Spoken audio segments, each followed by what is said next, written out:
नमस्कार, स्वागत है आप सभी का। बीपीएससी शिक्षक भर्ती प्राइमरी को लेकर के बात करेंगे। यहाँ पर एग्जाम कंडक्ट हो चुका है। पेपर का लेवल मॉडरेट है। पेपर को हम इजी नहीं कह सकते हैं, मॉडरेट टू हार्ड कर सकते हैं। और इसमें देखिए जो लैंग्वेज वाला सेक्शन है वो क्वेश्चन पेपर में लैंग्वेज वाला सेक्शन इजी आया था, बट वो क्वालिफाइंग नेचर। बाकी जो अदर सेक्शन है, जनरल स्टडी या फिर जो अदर सेक्शन है, तो उसमें अगर क्वेश्चन या पेपर का लेवल देखेंगे तो पेपर का लेवल अच्छा है। और सिंस ये एग्ज़ाम आपका बीपीएससी करवा रहे हैं, तो आप सभी जानते हैं कि प्रोसेस में बहुत ज़्यादा समय नहीं लगेगा। प्रोसेस आपका जल्दी होगा, पूरा भर्ती आपकी जल्दी पूरी होगी। क्वेश्चन बुकलेट आ चुका है, तो आई होप कि क्वेश्चन बुकलेट आप सभी ने डाउनलोड कर लिया होगा, क्योंकि आप सभी जानते हैं कोई आपको कार्बन कॉपी तो मिलती नहीं ओएमआर शीट की। तो आप क्वेश्चन बुकलेट अपना डाउनलोड कर लीजिएगा। जब ऑफिशियल आंसर की जारी होगी तो आप उस क्वेश्चन बुकलेट से अपने आप आंसर मैच करा पाएंगे कि कितने क्वेश्चन आपके करेक्ट हो रहे हैं। और अभी देखिए यहाँ पर बीएड और बीएसटीसी पर अभी भी संशय बरकरार है, चूंकि आप देखेंगे बीपीएससी की तरफ से सभी को शामिल किया गया है। और at the time of dB यानी डॉक्यूमेंट वेरिफिकेशन के टाइम पर देखा जाएगा, क्योंकि जब फाइनल मेरिट लिस्ट बनेगी उसके पहले पहले डिसीजन जो भी होगा उसमें एनसीटी की तरफ से या फिर स्टेट गवर्नमेंट का या फिर सेंट्रल गवर्नमेंट का जो कुछ भी डिसीजन होगा, तो उसको देखते हुए डिसीजन लिया जाएगा। बाकी आप लोगों ने अच्छे से एग्जाम दिया, आप सभी ने मेहनत की है और उम्मीद करते हैं कि सबको यहाँ पर मेरिट में जाने का मौका मिले। यानी आप सभी ने एग्जाम दिया है तो आप सभी को मौका मिले मेरिट में। एनसीटी की तरफ से आप देखेंगे कि जो सुप्रीम कोर्ट का ऑर्डर है उसको भी साइट पर अपलोड कर दिया गया है। कोई भी नई गाइडलाइंस को लेकर के अभी बिल्कुल ऑफिशियल इंफॉर्मेशन नहीं है, कोई भी जानकारी नहीं है। इतना ही नहीं, आप देखेंगे अभी जो सीटेट एग्जाम हुआ है उत्तर प्रदेश में, यूपी में, आप देखेंगे हाई कोर्ट में केस भी हो चुका है। सितंबर के फर्स्ट वीक में सुनवाई भी होनी है बीएड को बाहर करने को लेकर के। वेस्ट बंगाल में आप देखेंगे वहां पर लिस्ट मंगवाई जा रही है जिन लोगों ने ब्रिज कोर्स नहीं किया। अदर स्टेट में भी आप देखेंगे सुप्रीम कोर्ट के ऑर्डर का प्रभाव है, तो इसी तरह से बिहार में भी सुप्रीम कोर्ट के ऑर्डर का प्रभाव रहेगा। अब यहाँ पर देखिए ऑफिशियल आंसर की आपकी विद इन 1 वीक, या आप कह लीजिए 4 से 5 दिन, आप संडे का दिन छोड़ दीजिएगा, उसके अलावा आप 2-3 दिन का समय आप और मान करके चलें, मतलब ट्यूसडे वेडनेसडे तक आपको ऑफिशियल आंसर की देखने को मिल जाएगा। क्योंकि बीपीएससी के जो भी आप देखेंगे भर्तियों को लेकर के प्रोसेस होते हैं टाइमली होते हैं। एग्जाम के तुरंत बाद आप देखेंगे कि बुकलेट आपको देखने को मिल गया। अब आप सभी जानते हैं कि अगर बीएड को शामिल किया जाता है मेरिट में तो मेरिट हाई जाएगी, और अगर बीएड को शामिल नहीं करते हैं, देखिए ये चीज़ हम बोलना नहीं चाहते हैं क्योंकि सबकी अपनी उम्मीद है। बीएड के हमारे जो भी अभ्यर्थी जो भी भाई बहन होंगे, आप लोगों ने बहुत उम्मीद की है इस भर्ती से। अब वो बाद में सुप्रीम कोर्ट से कोई डिसीजन आया, जब आप लोगों ने फॉर्म भरा था, तैयारी स्टार्ट की होगी, उस समय किसी को नहीं पता था, बट बाद में कुछ ऐसा डिसीजन आया, आप लोगों ने एग्जाम भी दिया है जाकर के, तो आप सभी के साथ अच्छा हो।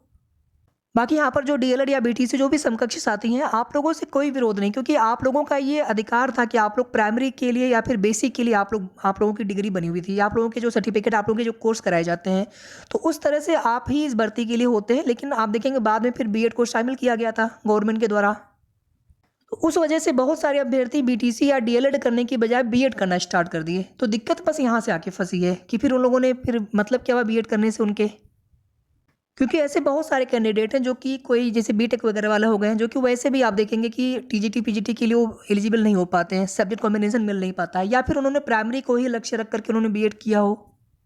तो खैर ये बात की बात है, जो कुछ भी होगा आप सभी जानते हैं अगर ये इंक्लूड होते हैं बीएड के अभ्यर्थी तो उस स्थिति में मेरिट थोड़ी सी आई जाएगी। तो यहाँ पर जो कुछ भी आपको मेरिट या कट ऑफ एक्सपेक्टेड बताने का प्रयास करेंगे सभी को लेकर के, यानी कंबाइंड बताने का प्रयास करेंगे।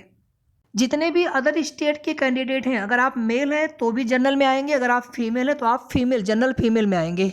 यानी आपको रिजर्वेशन का फ़ायदा नहीं मिलेगा। जो वर्टिकल रिजर्वेशन होता है, जैसे जनरल है, ओबीसी है, ईडब्ल्यूएस है, ईबीसी है, एससी एसटी, आपको उसका बेनिफिट नहीं मिलेगा। बट आप जनरल फीमेल में आएंगे। जनरल में भी मेल और फीमेल होते हैं। पेपर का लेवल भी अगर आप देखेंगे तो उसी तरह से पेपर का लेवल भी आप मेल और फीमेल का देख सकते हैं। एक तरफ देखेंगे आप जहाँ पेपर का लेवल थोड़ा इजी है, एक तरफ देखेंगे तो पेपर का लेवल थोड़ा सा डिफिकल्ट है उसके कंपैरिजन में। बीपीएससी चेयरमैन सर का ये कहना है कि हम 75 सीटें भरेंगे, जो मिनिमम क्वालिफाइंग मार्क्स उन्होंने दे रखा है उसको हम और भी कम कर सकते हैं, ऐसा उन्होंने बोला है। न्यूज़पेपर में भी आप सभी ने वो खबर देखी होगी।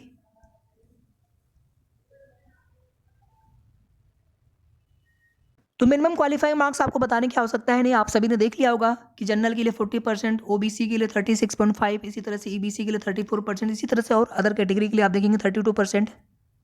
अब यहाँ पर देखिए जो भी आपको एक्सपेक्टेड कट ऑफ बताने जा रहे हैं, तो अगर फीमेल कैंडिडेट है आप थोड़ा सा अपना कम आप उसमें आप या कह लीजिए कि आप लगभग उतना ही मान करके चलें, क्योंकि अगर अभी यहाँ पर देखेंगे कितने लोगों ने एग्जाम दिया है उसके बाद कितनी सीटें हैं, उसके बाद फिर देखेंगे पेपर का लेवल। तो मेरे हिसाब से बहुत ज़्यादा डिफरेंस आपको देखने को नहीं मिलेगा, क्योंकि पेपर का लेवल आसान है आपका थोड़ा सा, तो उस वजह से कंपेयर करने पे बता रहा हूँ, मतलब कंपेरेटिवली आपका पेपर थोड़ा सा आसान है। तो उस तरह से अगर देखेंगे तो लगभग कट ऑफ मैं यहाँ पर सेम ही बताने वाला हूँ। जनरल के लिए देखिए 60 के अराउंड, अभी देखिए आपको 60 टू 70 बताने वाले भी लोग मिल जाएंगे, 60 या 50 से 60 बताने वाले लोग भी मिल जाएंगे, बट मेरे हिसाब से 60 के आसपास रहेगा, लगभग में अराउंड में 60 के आसपास। एक बार ऑफिशियल आंसर किया आ जाए और आप लोग बिल्कुल करेक्टली मैच करा लीजिए अपने आंसर, आपको भी आइडिया लग जाएगा। तो उसके बाद थोड़ा सा आपको और भी क्लियर बता पाएंगे एक एक्सपेक्टेड कट ऑफ का हम कितना कट ऑफ जा सकता है। और यहाँ पर समझ लीजिए कि हमने बहुत सारे आप सभी के अलग अलग वीडियो जो सबके बने हुए हैं, हमने वहाँ पे कमेंट आप सभी के देखे हैं बहुत सारे वीडियोज पे। ऐसा नहीं कि हमने बस ऐसे ही कट ऑफ आपको बताने यहाँ पे बता रहे हैं, ऐसा नहीं है। बहुत सारे कमेंट आप सभी के देखे हैं और आप सभी से रिक्वेस्ट है कि आप लोग प्लीज़ यहाँ पर भी कमेंट जरूर करिएगा।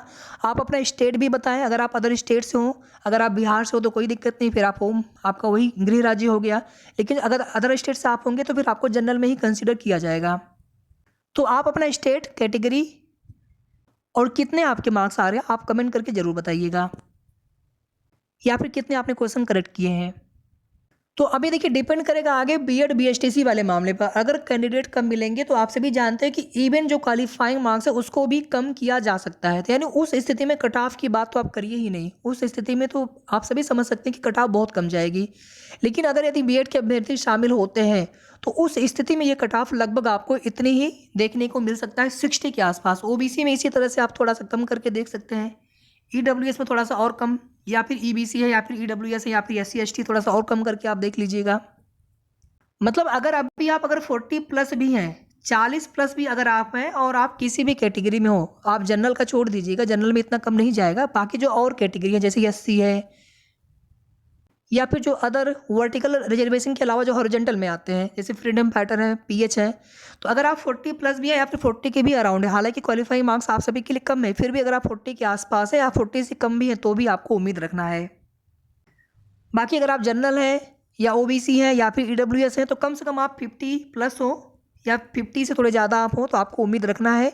और अभी देखिए हमने बताया आप सभी को कि सब कुछ डिपेंड करेगा बीएड बीएसटीसी वाले मैटर पर, उसमें क्या डिसीजन आता है। अभी जब तक रिजल्ट आएगा फिर आगे डीबी होंगे, उसके पहले पहले देखिए इसमें गवर्नमेंट क्या उसमें आगे उनका कदम क्या होता है, उसके बाद स्टेट गवर्नमेंट उसमें क्या करते हैं, एनसीटी की कोई नई गाइडलाइंस कब तक आती है, तो सब कुछ उसी पे डिपेंड होना है। तो इसलिए आपके नंबर अभी कितने कम भी अगर हो, मतलब क्वालिफाइंग मार्क्स के से ऊपर आप हो और आपके नंबर अभी अगर जनरल में हो, इवन अगर आप 40 के ऊपर हो केवल आप, तो भी आप अभी मान करके चलें कि आपका सिलेक्शन हो सकता है। डिपेंड करेगा बीएड बीएसटीसी मैटर पर।